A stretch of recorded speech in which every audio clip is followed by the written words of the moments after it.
Hello बच्चों, प्रश्न दिया गया है लंबाई L तथा R त्रिज्या के तांबे के तार को खींचकर तार की त्रिज्या प्रारंभिक त्रिज्या की आधी कर दी जाए तो तार का प्रतिरोध कितने गुना बढ़ जाएगा। तो हमें इस प्रश्न का उत्तर देना है।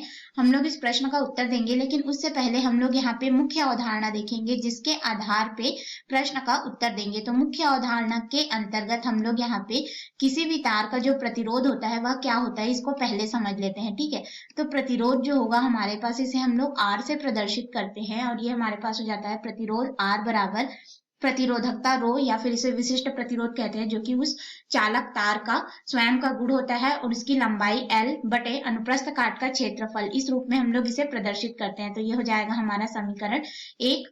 अब इसके अनुसार देखिए तो प्रतिरोध R जो है वह, देखो ये जो हमारे पास विशिष्ट प्रतिरोध रहता है वह नियत रहता है अगर हम लोग उस पदार्थ को परिवर्तित ना करें तो इसके अनुसार हमारे पास प्रतिरोध R जो है लंबाई के समानुपाती और अनुप्रस्थ काट के क्षेत्रफल के व्युत्क्रमानुपाती हो जाता है, 1/a के रूप में हमें मिलता है।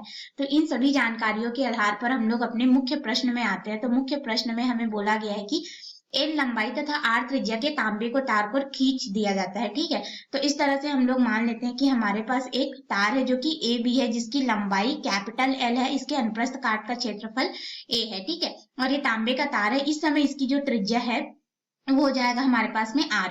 अब इसको खींच करके इसकी प्रारंभिक त्रिज्या की आधी कर दी जाती है, यानी कि ये जो लंबाई है वो परिवर्तित हो जाएगा। ठीक है, तो लंबाई को हम लोग यहाँ पे L डैश के रूप में प्रदर्शित कर देते हैं। तो तार का नया प्रतिरोध हमें ज्ञात करना रहेगा। ठीक है, इस स्थिति में प्रतिरोध हम लोग R1 मान लेते हैं। इस स्थिति में जो प्रतिरोध होगा उसे R2 जो कि हमें ज्ञात करना रहेगा।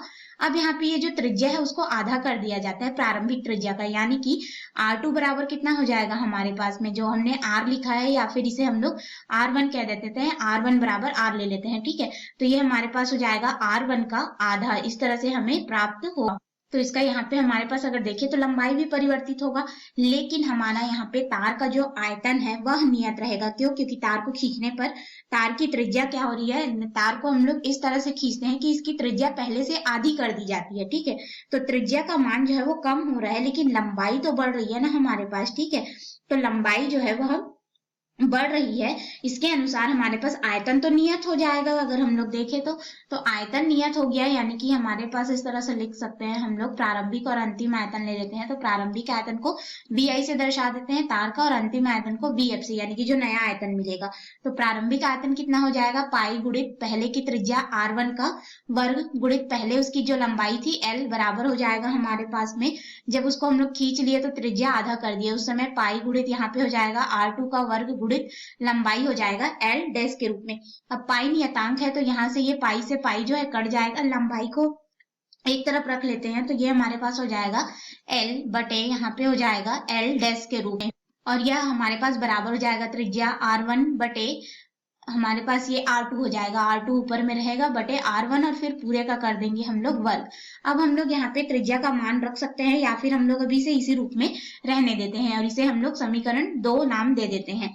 अब हम लोग यहाँ पे जो मुख्य अवधारणा में समीकरण लिखे थे उसके अनुसार प्रतिरोध का समीकरण लिखेंगे। तो प्रतिरोध R बराबर क्या था हमारे पास, रो गुणित L बटे A, जिसके अनुसार लंबाई के ये समानुपाती था और अनुप्रस्थ काट के क्षेत्रफल के व्युत्क्रमानुपाती था। तो प्रतिरोध का यहाँ पे हम लोग फिर से समीकरण लिख सकते हैं। पहले प्रतिरोध R1 है, बाद में जो प्रतिरोध बढ़ेगा वो R2 हो जाएगा, और यहाँ पे प्रतिरोधकता जो रो का मान है वो तो नियत हो जाएगा। ठीक है, क्योंकि तांबे का ही तार है, पदार्थ को हम लोग परिवर्तित नहीं करना है। तो यहाँ पे हो जाएगा लंबाई से हमने कैपिटल L के रूप में दर्शाया है, तो ये हो जाएगा कैपिटल L बटे यहाँ पे हो जाएगा L डैश गुणित यहाँ पे हो जाएगा अनुप्रस्थ काट का क्षेत्रफल A2 बटे A1 हो जाएगा, क्योंकि ये व्युत्क्रमानुपाती है। ठीक है, तो ये जो अनुप्रस्थ काट का क्षेत्रफल है इसे त्रिज्या के पदों में लिखेंगे हम लोग। तो ये हो जाएगा L बटे L डैश, फिर गुणित हो जाएगा हमारे पास में पाई R2 का वर्ग बटे यहाँ पे हो जाएगा पाई R1 का वर्ग। यहाँ से पाई कट जाएगा और ये R2 बटे R1 पूरे के वर्ग के रूप में, इस तरह से हमारे पास फिर समीकरण हो जाएगा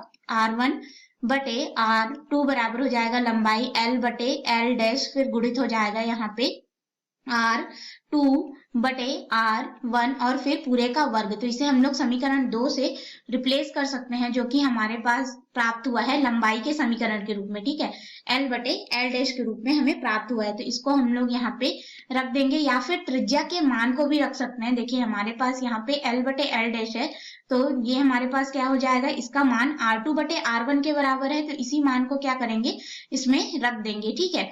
तो यहाँ पे L/L' का मान R2/R1 है, ठीक है। तो ये हो जाएगा R2/R1 और फिर पूरे का वर्ग और फिर गुणित हो जाएगा यहाँ पे R2/R1 और फिर पूरे का वर्ग। इस तरह से हमारे पास मान हो जाएगा। अब हम लोग इसको आगे लिखेंगे, क्योंकि हमें त्रिज्या के पदों में परिवर्तन दिया गया है, इसलिए इसको इस तरह से किए हैं। तो अब देखिए इसको आपस में गुणा कर देंगे, तो ये हो जाएगा R2/R1 और फिर पूरे की घात में हो जाएगा 4, और यह प्रतिरोध का अनुपात है R1/R2 और हमें R2 का मान निकालना है। तो अब हम लोग यहाँ पे मान को रखेंगे, तो देखिए ये हो जाएगा R1/R2 बराबर, R2 का मान कितना है, पहले की त्रिज्या का आधा यानी कि R1/2 और फिर बटे में हो जाएगा R1, इसका पूरे का घात कर देंगे 4। यहाँ से R1 से R1 जो है वो कट जाएगा और ये बटे में 2 है तो ये नीचे आ जाएगा, यानी कि 1/2 की घात हम लोग यहाँ पे कर देंगे 4। अब इसको आगे हल करेंगे तो हमारे पास में यहाँ पे हो जाएगा R1/R2 बराबर 1 की घात 4 बार करेंगे तो 1 हो जाएगा, और 2 की घात 4 बार करेंगे तो ये हमारे पास में 16 के बराबर। हमें R2 का मान निकालना है, तिर्यक गुणा कर देंगे तो ये हो जाएगा R2 बराबर 16 गुणित R1। तो पहले हमने प्रतिरोध R1 माना था, यानी कि जो नया प्रतिरोध मिलेगा, त्रिज्या को अगर हम लोग प्रारंभिक त्रिज्या का आधा कर देंगे तो प्रतिरोध जो है 16 गुना बढ़ जाएगा, यानी कि हमें 16 गुना बढ़ा हुआ नया प्रतिरोध प्राप्त होगा। आशा है आपको इस प्रश्न का हल समझ में आया होगा। धन्यवाद।